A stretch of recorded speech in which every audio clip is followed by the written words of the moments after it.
Are you sad that you're never going to fall in love again?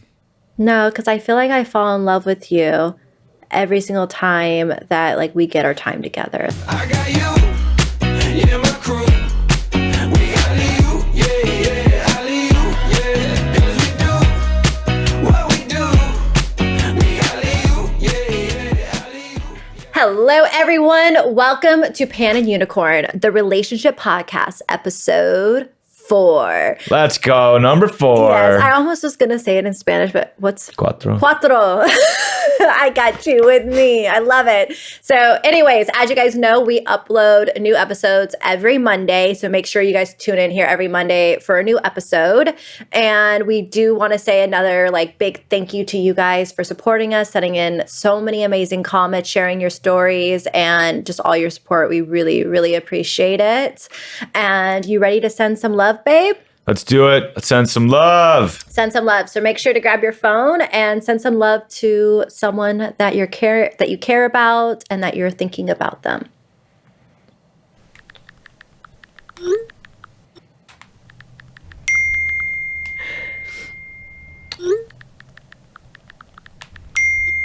Who did you send some love to?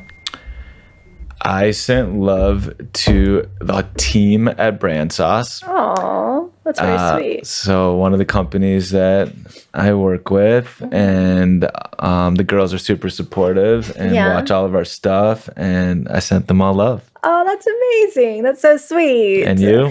I sent love to my sister. Nice. I wanted to send her some love because she's been helping me out a lot with my financial side of everything and helping me organize and get everything in order. Thank you guys so much for sending love. It goes a really long way. And for a quick recap of last episode, if you have not checked it out yet, episode 3, it's all about learning how to love again. So as you guys know, getting out of divorce or a really hard relationship, it's really hard to open back up to someone. So we discuss what our experience was with that, and also the tips and tricks that we did, and that was really helpful for us. And we got some great comments on Facebook and YouTube from people that said they could relate. Yeah. And so we really appreciate that, and we're glad that hopefully it helps some people out. Yeah, definitely. I think it was a really helpful episode. Even one viewer even said that she was going to be showing the episode to her 21-year-old daughter, which is awesome. Another good thing to do. And Madison cried a little bit.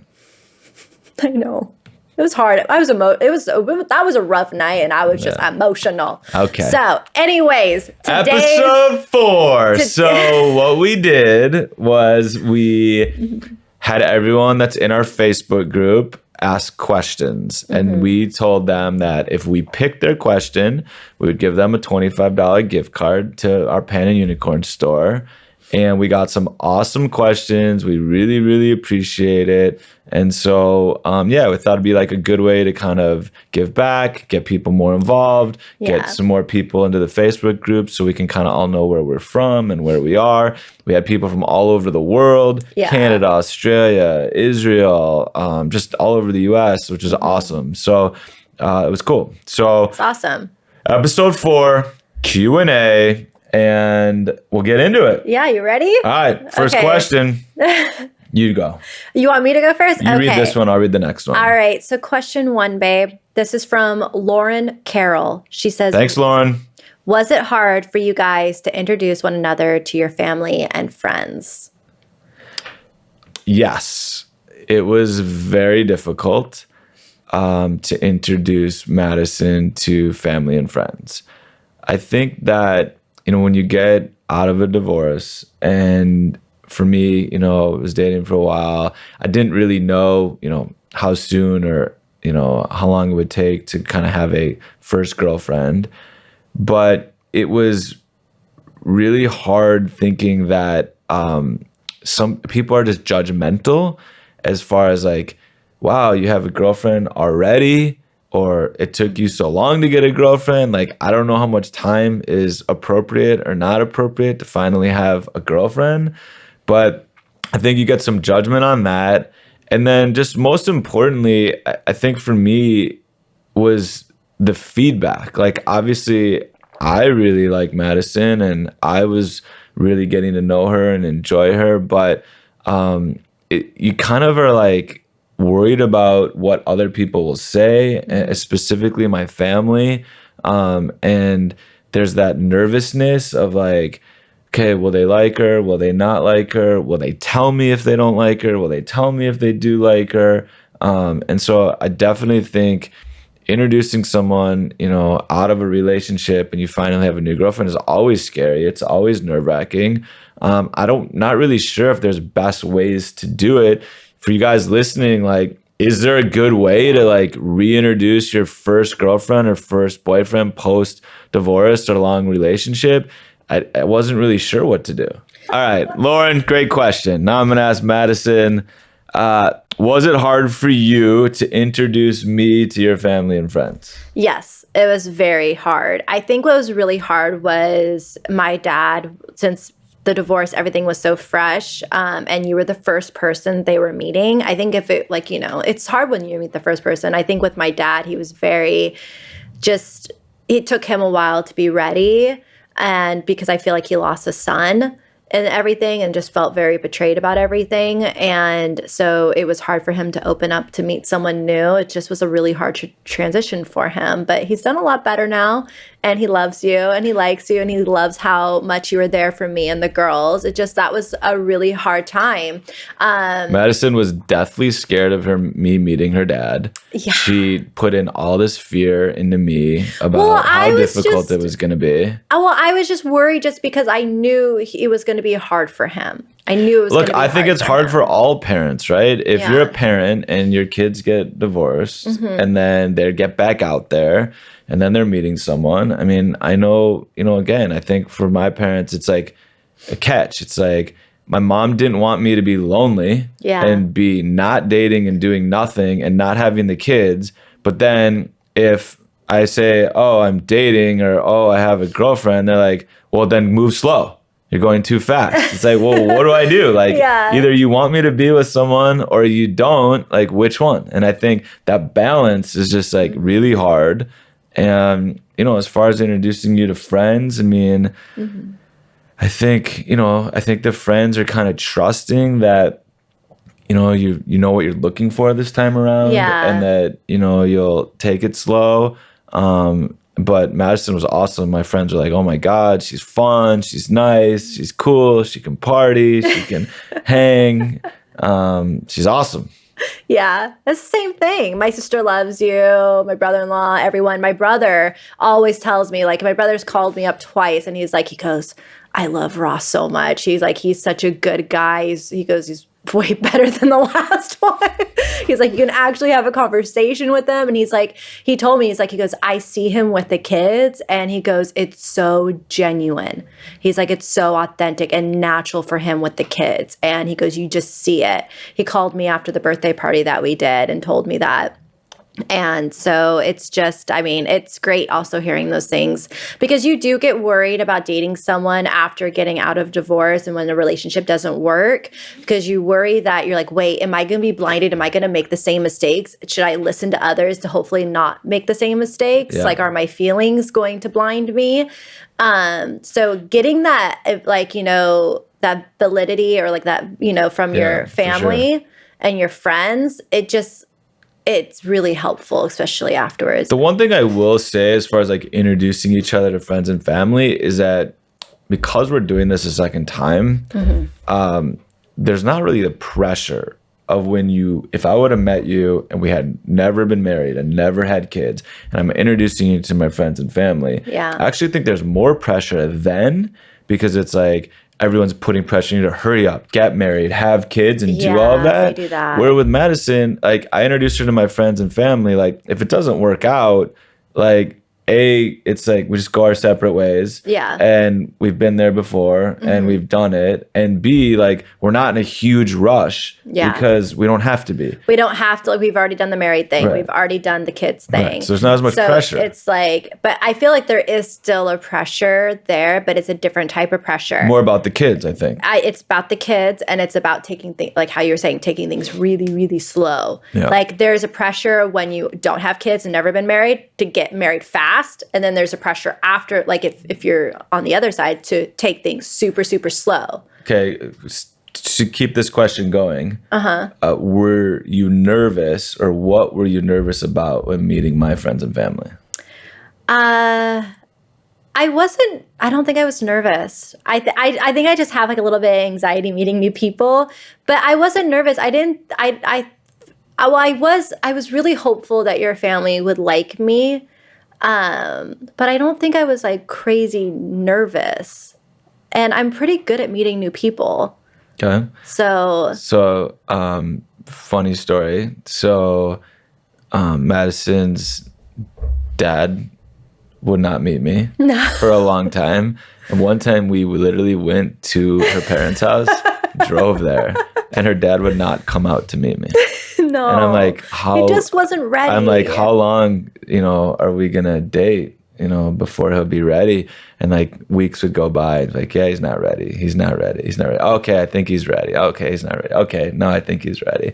And ended up meeting him. Since then, we've hung out a lot. Her dad's great. But I think it's important because you have to respect the parents, and if it's your best friends or people that have gone through the divorce with you, and understand that they have their own grieving process, and that they have their own, walls up as far as letting someone in. And I think he's being protective of his daughter to see like, okay, is this just a thing for a little bit? Like, is he really into her? How long is the real deal? Is he going to stick around for more than a month, 2 months, 3 months? I don't really think there's a right or wrong answer there. I just think, again, it just comes down to communication. And like Madison had a lot of respect for her dad, and just been like, look, like it was hard for him as well, and it's still hard for him. And, he'll get to know you eventually, and he'll like you, and just takes time. It does. It really does. Because remember, a divorce is not just between the two people, but it's also between the people around them. I mean, that's another thing that a lot of people talk about. They ask about when you go through a divorce with friends, when you have mutual friends with people.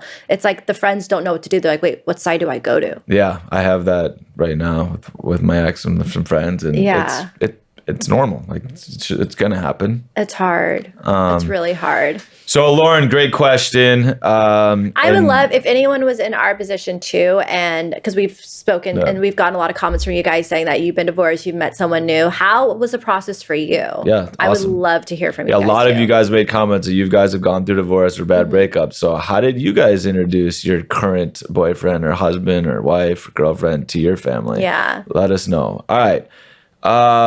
Question 2, Anna Vincent. Thank you, Anna. Who said I love you first? Who said it, babe? Answer. You did. Well, okay. First of all, you did. I did say it. Yes. And I just want you guys all to know that there was a 100% chance that I was going to say it first. Not only because I had no problem with it, but she had told me numerous times, I will never say it first, and you will always have to say it first, just so you know. Not always have to say it first. I say it first now. I'm saying when we were getting to that stage, you said to me, like, you made me chase after you. You made me do everything. And I remember telling you that you would have to say it first. Yeah, and you were like, yeah, I'm not saying that first. And you're going to have to ask me to be your girlfriend. And I'm you're going to have to. I need to see it. Okay. So I'm just saying, they asked who said I love you first. And I was saying, if I didn't say it like you want to know 3 months in, 4 months in, 5 months in, 6 months in, you still wouldn't have said it. You know when he said I love you first to me? The night that he asked me to be his girlfriend. So, that was when you said it first to me. Yeah, and did you like it? Yes, of course. I said it back. Okay. And it's crazy, like, how time has gone on, like how we were talking about how, like, we first started loving each other, but our love for each other over the last 10 months has just gotten more deeper and deeper and stronger for each other. So it's like you start to fall in love with this one. Like, so at that moment we were falling in love. Correct. And now it's like we're still like we're just deeper in the hole for each other. Yeah, I think it's a really good point you make, which is when I asked you to be my girlfriend, I was like, oh shit, like I'm falling in love with her. Like I think about her all the time. Like I really want to spend time with her. I always want to be with her. Like it was scary. I was nervous. I was like, I wasn't really scared to tell you. I was more scared of like, is this what I should be doing? Like, is it timing okay? Now, what do I do with my kids? What do I do with my friends? What do I do with my family? That whole thing of like, man, this is scary. But I think for all of you guys out there, you tell us, like, do you remember the moment that you were like, oh shit, I'm falling in love? I think there's not much you can do to control it. Like, you either are or you aren't. Yeah. And when you feel it, like, oh man, like I'm falling in love with her. Like, I really, really, really, really, really like her. Like, this is, I don't think you can control it. Can you? You can't control it. And I think like with you just, again, just in the beginning, you made me instantly feel so comfortable with you. We broke down, you put the door in my walls, and you just showed me everything that I always dreamed about. And I just fell in love with every bit and part of you. Like, yeah. And the one thing I will say is that I wasn't looking for it. I wasn't expecting it. I wasn't thinking it would happen so quick. But I also told myself, like, at some point, like, I'm not an idiot. Like, if I find the right girl and she's out there, I will be ready. I'll put myself out there. I will fall in love again. I just didn't know if it would happen or when it would happen. And I think kind of mentally preparing myself for that was good because it happened way faster than I ever would have expected. Same and here. so when it started happening, we started seeing each other every day and I started like hanging out more. And I kept thinking like, okay, like she's not this cool. Like at some point she's going to show me her real self. And it didn't happen. And then we kept hanging out more, and I was like, man, like, all right, like, this is it. Like, it's happening. Yeah. No, I love the beginning parts of a relationship. It's so fun to look back on and just I can remember like exactly what I felt every single time I saw you. He would try to see me because this is before you met the kids. So, and I always usually have the girls. So he would find a way to see me every single day, like during the week. During the day, like meeting me for lunch or meeting me after my like a lash appointment because your office was near it, and you just made so much effort, and just seeing you, I don't know, I love that time. Are you sad that you're never gonna fall in love again? No, because I feel like I fall in love with you every single time that like we get our time together. Like I feel like I fall more and more in love with you every like time that we just get each other. And remember how I said that to you in the bed the other day? Like I was just like, I feel like having these times where we do have like a night for just us, where we can have a date night or play pickleball and do something together, I feel like I fall in love with him all over again. Good answer. I love you. Love you. Thanks, Anna. All right. Question 3. Yes. From Jennifer Lynn. Oh, this is funny. What is a song that instantly reminds you of each other? So funny story with this one. Ross in the very beginning, okay, in the very beginning, he goes, we need to create a playlist and I'm going to send you songs because he hated my music. Okay, let's talk about her music for a second. No. For all of you guys listening, maybe some people love your music. I just don't, but that doesn't mean your music's not amazing. So real quick, why don't you tell everybody what I have to listen to that's on your playlist? I love my playlist. I listen to a lot of oldies, like nostalgic stuff from when I was a teenager. I Give listen them to the bands. Mayday Parade, Copeland, May, like the old stuff, brand new. That is not what people expected you to say when you said the oldies. Yeah, no, I meant like when I was a teenager. That's why I said when I was a teenager. That's what I listened to. I love the rock. I love that stuff. You guys weren't expecting that. No. People usually when they hear my music taste, they did not expect that. Like they figure something like poppy. So Madison's just screaming and yelling songs by No, I'm dudes not. that are talking about love while they're just like smashing They're guitars. not. That's like her favorite music, and she knows all the words. I love the songs. I always put I'm a huge fan of Mayday Parade. So Shout out Mayday Parade. I know. I love their music, and the guy's voice is so good. And I love music that has good lyrics, like where they mean something. And that's what I'm really into, is like when I can relate to the songs. And to me, it's a bunch of dudes kind of whining and crying about girls in their relationships over and over and over again. And she loves it. I love it. I love it. It's the best, babe. But basically, he wasn't the biggest fan of my song choice. And so he goes, we're going to create a playlist and I'm going to send you songs and add them to the playlist. So when we're in the car together, we'll play the playlist. So that's what we have done. And we've created this playlist. And one song that I've actually told him that if we ever did get married in the future, this will probably be our first dance song. Do you remember me telling you this? Yeah.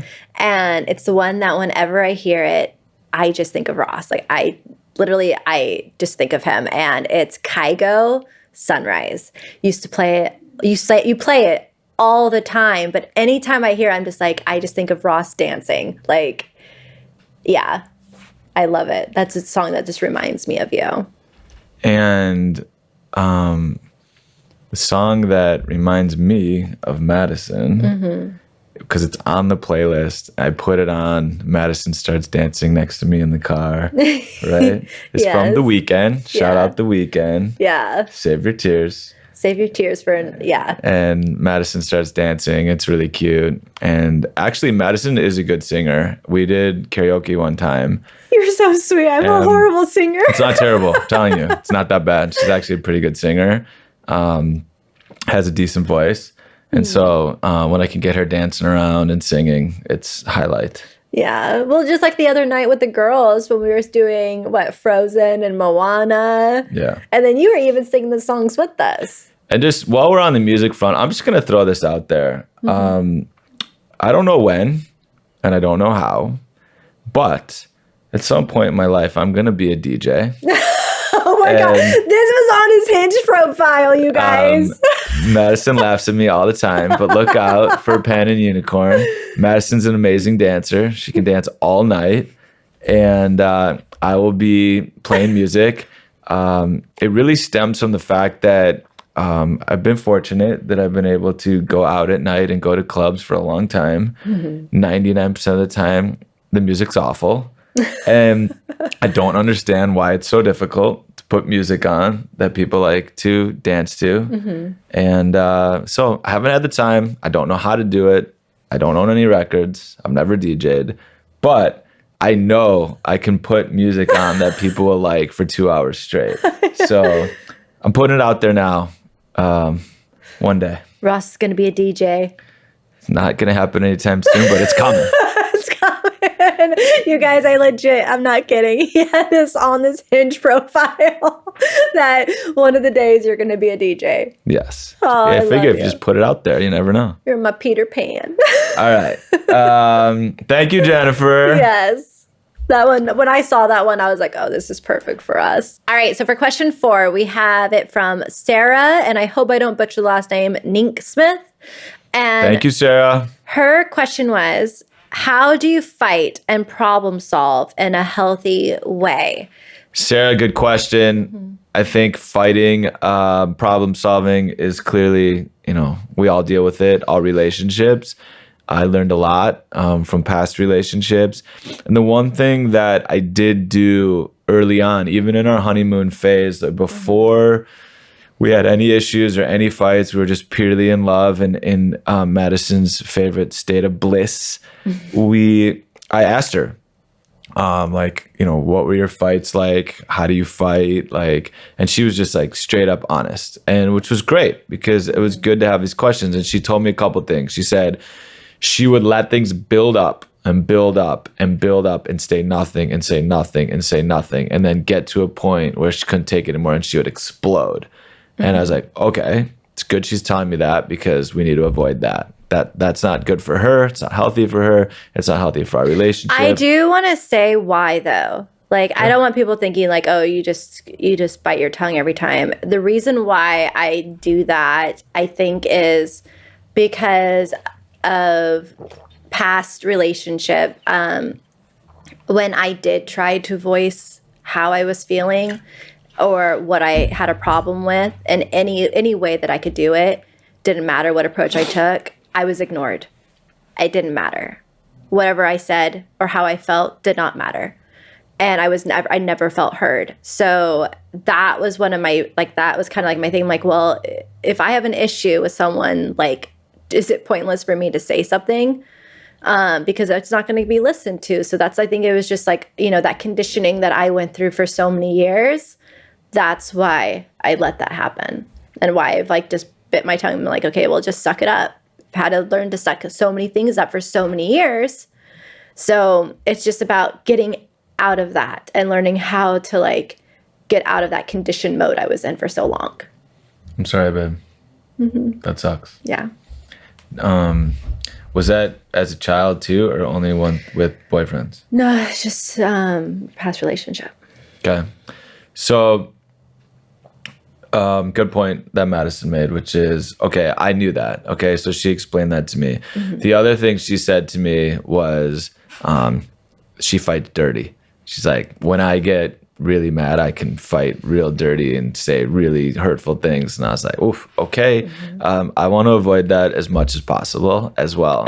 And so I was honest, like, because I'm not proud of it. Yeah. And so early on in the relationship, when we started to have some issues, Madison would voice them. And it was more, I think, early in relationship type fights where she was kind of pushing me away, seeing if I would still be there and seeing what I would say or seeing what I would do, how I would react. Also, she's really bad at hiding her feelings of disappointment or frustration. I wear my emotions on my sleeves. So it wasn't so like a full-blown fight. It was just more she was upset, frustrated, or disappointed about something. And it might not be necessarily something I did, but it could just be a situation that we're both find ourselves in. And so it was really important that really, really early on, I said to her on multiple occasions, I was like, Madison, we're not going to be that couple. This is how we're going to figure these things out. When you're frustrated, when you're disappointed, when you're angry, what you did is not okay. This is how we're going to handle it. And we would slowly kind of talk through it, and she would say what she needed from me and what I needed from her in their situation, because there were definitely times where I contributed to her frustration, to her like annoyance or disappointment, and I could have done way better. And so it's good for me to learn, but it's more important that she could voice it. And if she couldn't fully voice it, I could say to her, look, like, I can tell you are disappointed. I can tell you're frustrated. I can tell you're mad. Let's talk about it. And then she would avoid it and say, no, I don't want to talk about it now, or we'll talk about it later. And we had a few of those. It wasn't me trying to avoid it. It was me trying to like, okay, I want to have a clear mind before I have this discussion. Right. And I put that as well in the notes, which is, I think when you're having a problem, a couple of things are really important that I've learned along the way. The first is, before you start the fight, or once the fight or problem starts, it's important for me to think that we're on the same team. And that's hard to do because you're kind of fighting with the person. But luckily, you know, from playing a lot of sports, I kind of think about it as we're on the same team. We have an argument, we have a fight, but we're teammates. And so we need to be able to communicate it that way. And I use sports references a lot when we're fighting because it just kind of helps my brain work and kind of go through it. So I think that's one thing. And then as far as us like being on the same team, and it's important to understand that sometimes people need more time. They're not ready yet to talk about it. And so you can bring something up and you really, really, really, really want to get it out. You really want to have this fight. And you want to have this battle and you want to talk about it. But it's important that you give the other person some time and space if they're not ready. Or you're in the middle of the fight and one person's like wants to end it and the other person doesn't. So they still want to process it, think about it, come back to it. I think that's really, really hard. Yeah. But I think it's really important that in that communication, you respect the other person, no matter how mad you are, no matter how much you want to like fight it out or end the get it over with. If the person's like, look, I can't do this right now. Like, let me think about it. Let me sleep on it. Let's talk about it tomorrow. It's hard to be like, okay. But if you look at it like, okay, we're a team. This is what she needs. This is what he needs. Give them some space, talk about it later. And then you can always check back in like an hour later, 2 hours later and say, hey, do you still want to sleep on it? Are you ready to talk about it now? I'm more of the let's just get it over with. I don't mind confrontation. I don't mind having the tough conversations. Almost always when we have a tough conversation or a fight, when it's over, it gets us closer and we both feel better about it. Yeah. It's kind of like what we said, like one of our like first like fights that we had, which was just like we had that check-in with each other. Remember? And we were like, we need to do this every month to have a check-in with one another, and like where we just sit down and we talk about things that like, you know, that might have been bothering us or what we need more of, and from both sides, and both be able to take that constructive criticism and be open to it. And it's so important. Like, I think that's a really good thing to do in every relationship, is to have a check-in every single month, because when you start holding things in, it also builds resentment. And it's what I kind of like learned a lot from the past too. And you hold things in and you just start resenting the person. And then it just becomes tense every single day because this is building up. So it's really good to have those check-ins. And it is with one another. possible, like you could have a monthly check-in and both people would be like, Totally you're doing happy. awesome. Yeah. Like, this was a great month. Like, you kicked ass in this, you did great in this. Thanks for working on this. Thanks for improving this. That would mean your relationship is amazing. Yeah. Hence the relationship podcast. Like, we hope everyone has like the best relationships ever. And it's awesome on social media when you guys give comments and we hear the positive things. There's so much positivity out there with men stepping in with women and they have a kid and it's like, we're married and we're happy and we're in love. And I got out of a bad relationship and now I'm in a great one. Like, just checking in doesn't necessarily mean it's it has negative. to be a negative thing. It could be a positive thing too. And I think that, you know, specifically for Madison and I, a lot of our fights and a lot of our problems revolve around time and schedule. And it's really, really hard. I We're know both that juggling so much. Yeah, I know that everyone's busy and everyone says they're busy and everyone's got work and everyone's got relationships, everyone's got kids. And I get it. The two of us, I mean, not only are we busy, but everything's new. And so I think you gotta like give some grace as you're getting out this new normal. I'm still not in a fully new normal yet. You know, this is the first time we're spending holidays together, the first time we're traveling with the kids together. Like, it's just, everything's new. And so I think it's really hard to kind of post-divorce, post-separation, it takes a couple years and you're just trying to like figure that out. And, you know, that's what I'd say most of our issues are, is me not showing up for Madison the way she wants me to, her not showing up for me the way I want her to, me not doing things that she wants, her not doing things that I want. But it's just, you're balancing and juggling so much of, you know, I'm still with my kids 3 days a week, my apartment, and then I've got work, and then she's got work, and then we have family, and then we have other. And work is like multiple work, multiple. And we added the jobs, podcast. and Like, this is a lot of work. And so I think, you know, most important, I would say, is for us, is like how we've solved it is just try to nip it in the butt right away. As soon as you're frustrated, as soon as you're angry, as soon as you're annoyed, just talk about it. You know what? It's not even just nipping it in the bud right away, though. Is something that I noticed with us. It's really helpful. Is we both are receptive to it. Like, when I express something that I'm frustrated with Ross, he listens and he fixes it. There's so many times where, like, I know, again, past history, like, where if you say something like, hey, I really don't appreciate this and blah, blah, blah, this is how it makes me feel, they say, okay, but then nothing changes. You change it. We change it. But I don't try. I try.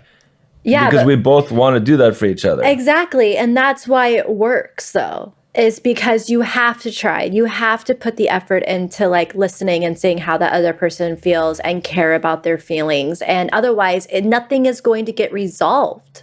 if you don't. So it's not even just about talking about it. It's about implementing it with the actions that follow. But I would say that it's common that whatever you're frustrated with will come up again. And I know you're not perfect, I'm not perfect. And so I just think, again, you can't get too frustrated saying like, Madison, I've told you this now 5 times. Because you're working on it, and sometimes you do better, sometimes you don't, and me vice versa. Yeah. You tell me the same things 5-10 times. Like at some point you kind of gotta let it go a little bit and see I'm trying. And then I think also I would say validate the person when you see them trying. So post fight, I think it's really good. You have like a really nasty fight and a problem, and then you see the person working on it, tell them, hey, thank you so much for listening. I saw that after our fight, you listened, you're trying. And Give them some I positive appreciate reinforcement. it. Exactly. Yeah. So Sarah, great question. It's some obviously Madison and I will have to work on for the entirety of our relationship, but I think we're off to a good start. I think old relationships helped. And I mean, that's kind of the best we can do. Exactly. All right. Question 5. Yadhira Chaparro. I don't know if I said that right. I think you said it right, babe. You said it. You did a good job. Thanks, Yadhira. Were you afraid of what people would think if you got a divorce, and did that cause you to avoid it? Okay, so this is kind of different. There's 2 different times in my life that I can speak differently to this. Okay. So the first time when in my past thing with dealing with the cheating and stuff and why I didn't leave, I was thinking about it the other day. And I think also a big part of why I didn't leave was because I was in the public eye a lot then. And I was so worried about what everyone would think. Like my perfect, life was falling before my eyes. And I think that's why I kept also a lot of it in, was because I cared too much about what people would think. And it also really scared me going through that while in the public eye as much as I was. So I was definitely really scared. I think that was another big part that kept me from leaving at that time. But the second time, I think it was so apparent what was going on across everything and how I was being treated, that I wasn't nervous about it anymore. I was like, this is ready. This is time. Like everyone probably already sees that this is coming. And so the second time I didn't care because I think everyone already knew. You okay? Yeah. Okay, so Yadhira, you got Madison to cry. You always have to point it out every single time. You can be quiet. She's gonna make me cry. Oh, stop. I don't like watching Madison cry. That's not fun. No, it's hard. Okay, so yeah, I don't know. Were you like, cause see my situation the second time, I don't know. It's like, again, I was still in the public eye, but I feel like everyone already kind of knew it was coming just because before I even mentioned anything about our troubles, I would get constant DMs, constant comments from everyone like, where is he? He's not around, blah, blah, blah. Like, where is he? Are you guys even together anymore? And it's like, I'm like, everyone's already seeing this. And so I think I wasn't as afraid because it was already being shown. Okay, or so it was you already have being seen. the public and kind of your followers. What about with your family? My family. Were you afraid to tell them like, this is it? Like, I'm getting a divorce? No, because it was, my family were I was open a lot with my parents towards the end, and they knew what was going on and how I was being treated and what was happening and what was being said. So they knew it was coming. And yeah, I guess, I mean, I didn't really, at that point, I didn't care. I didn't care what anyone thought. I just wanted out. I just wanted to get out of it. And I was like, I don't ever want to be back into this again. And I think that was like, at that point, I was just more about, I need to get out. Okay. So, And just to answer it after, like, what was the reaction? So you were afraid, you finally did it. What's been the reaction from all of your fans and followers? And but a lot of my followers that have followed me over the years were really supportive. Everyone was so supportive, and everyone, like, it's crazy how it like a lot of people came out there, like, we saw, you know, in old videos for the last few years or from the beginning, that it was very one-sided, and that it just, no one was really that surprised, to be honest. okay. So I don't know. I don't know. Okay. All right, babe. So now it's the questions for you. Were you afraid of what people would think if you got a divorce? I don't know if I was afraid of what people would think. I think I was afraid of how people would react, and kind of the hurt it would cause, you know, my family. I don't think many of my friends were disappointed about it. They were sad for me, felt for me. I think, you know, it's really hard. I've had friends now tell me, like, man, like, I didn't know all that. I didn't know you were going through all that. I didn't know things were that bad. I was afraid of those conversations because I didn't really want people to feel bad. I didn't want my family to feel bad. And when they react with, man, like, I didn't know you were so unhappy, or I didn't know it was so bad, or I didn't know you were going through all of that, they feel bad, and it kind of hurts them. Yeah.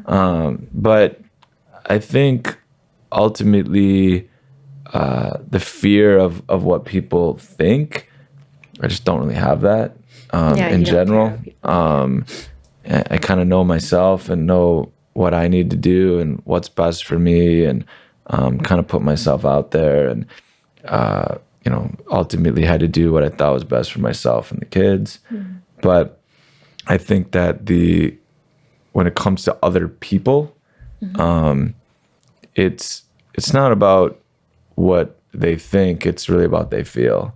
And I knew, you know, it would hurt them, hurt some family, and hurt some friends, and more so from the fact that they want, you know, they love me and they want what's best for me. And you know, the fear, I guess, would have been of having all those conversations. You know, luckily I have a lot of friends and family, but it's also like, okay, now I got to have this conversation 100 times. That's not fun. That's a little, you know, scary. As far as, you know, fear of failure, look, I failed, right? Like, I had a failed marriage. You know, I'm not going to beat myself up over it. You know, I think anybody that has a failed marriage, it's really easy to beat themselves up and look at the past and look what went wrong and how did it happen. And I just don't think it's healthy. I didn't need to beat myself up, and I'm not scared of other people looking at me as a failure. We all have failures. Failures in business, failures in relationships, failures in marriage. You pick yourself up, you get back up, you do it again. So that's kind of the way I treated it. I think, like, honestly though too, is I thinking back to everything, and I think, like, a big reason why I was willing and like, even how horrible everything was, and what kind of kept me still kind of maybe trying to figure if we could work it out, was it was always just, it wasn't about anyone else. It was about my kids. Okay. I was worried about what my kids were going to be in, what my kids were going to think when they got older, or putting them through that. I think at that time with the divorce was about my children. Yeah. That's who I worried about. It's always about the most. children if you have kids. Yeah, I didn't worry about anyone else at that time. And I think that maybe that was, like, the difference between the first time I decided to stay versus the second time, was I didn't have kids at that time. No. Makes sense. Yeah. So All right, Yadhira, thank you so much for the question. Thank you, Lauren, Anna, Jennifer, Sarah, Yadhira. We need to do a better job of getting men listening to this podcast so we can get questions from the boys. So women out there listening to the podcast, send it to the men. or listen to it together, or like if we do another Q&A in the future, maybe sit down with your significant other and ask them, be like, hey, what questions do you think might be good from a guy's perspective, like that you might want some insight or help or to hear about, you know? In time, we're going to get more men listening. We're going to get more men asking questions. We do have quite a bit of men. And we're going to get... I think we're over 30. I think we're like 30, 40% now. We're going to get the younger audience too. Yeah. I've got a lot of questions from people about the younger audience, and so as much as we can, we're going to get high school kids and college kids to listen so that they can learn from our past mistakes and what we've done, and hopefully it helps them, because it would have helped me a lot to hear all this when I was younger. I know, it helped me to be definitely. I feel like we're so naive, but it's also hard when you're younger. Remember how when you're young? You don't care. No, you're young and you're like, young and I dumb. know it all. I know it all, exactly. I know it all. So it's a little hard. Yeah, I get that. All right, guys. Thank you so much. Appreciate your questions, your comments down below. Thank you so much for sharing with people you love with. Yes, and we will be sending all 5 people that send in questions, $25 gift cards to the store. Thank you. And thanks for rocking the Panning Unicorn merch. Thank you so much for all you people that have bought it and supported us. And we will see you next Monday. Yes, see you next Monday, you guys. Love you. Send some love. Bye. Bye. Yeah,